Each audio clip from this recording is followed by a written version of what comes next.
This is the hazardous pumpkin here. Today this is not a normal creepypasta here, but I have a special guest reading another one. Hello. Show yourself. I am Van Roney. Today, Van Roney is going to help me with the second creepypasta. But anyways, let's get to the first creepypasta that I'll be reading. We will do a division of reading.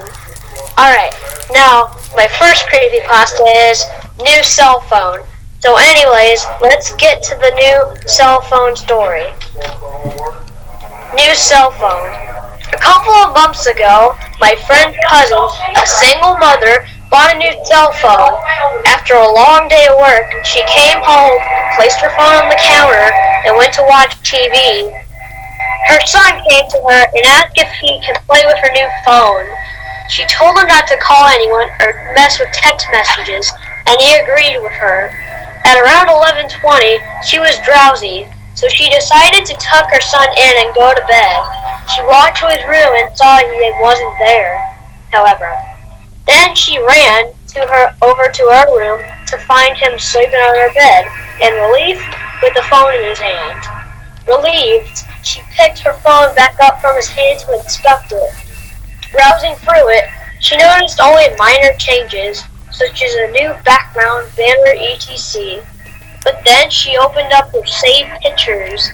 She began deleting the pictures he had taken one by one, until one new picture remained that would stand creepier than the others would.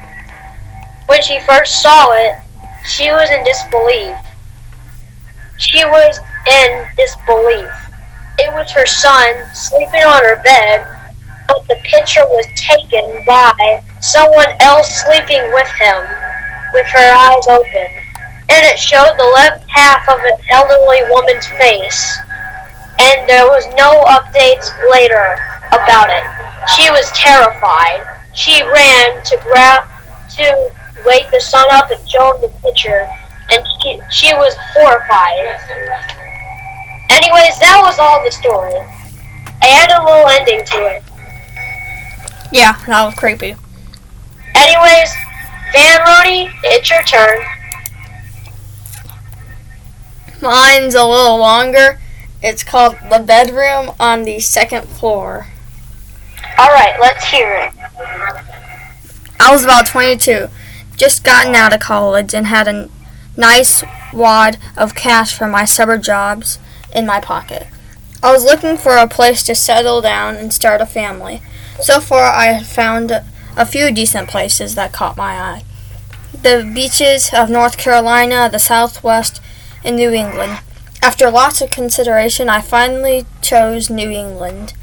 I flew out straight away and started looking for houses. During that time, I was without a place to stay.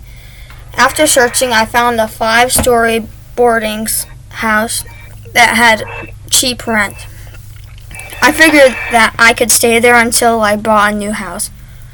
As soon as I got to my room, however, the landlady told me to never venture near the bedroom at the end of the second floor hallway. Mildly creeped out, I entered my room. It was a nice third floor suite, done in red and brown, and the couple next door, Mr. and Mrs. Ardini,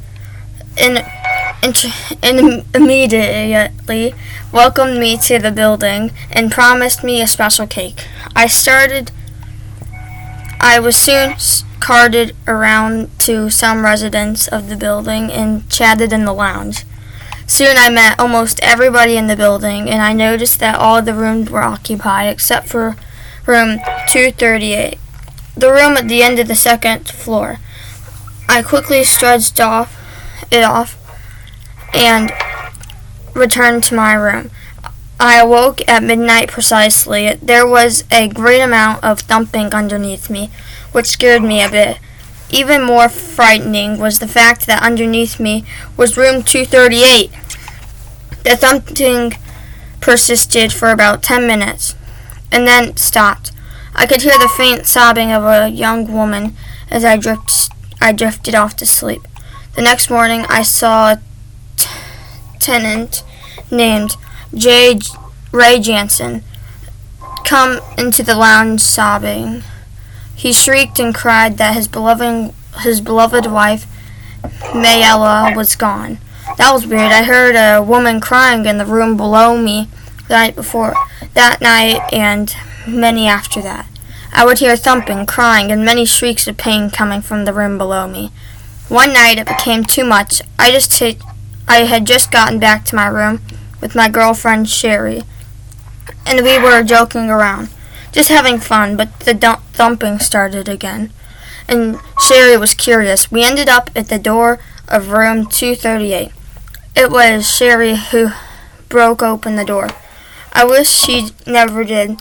Bodies of all sorts littered around the room. Some hung from the ceiling, some nails to walls. In the middle of all that sat the landlady. She looked up at us and said, "Be a dear and fetch me the honey, please." And that was the bedroom on the second floor. Alright, good job. Anyways, we will do another video, another story next time. I hope you had a happy Halloween.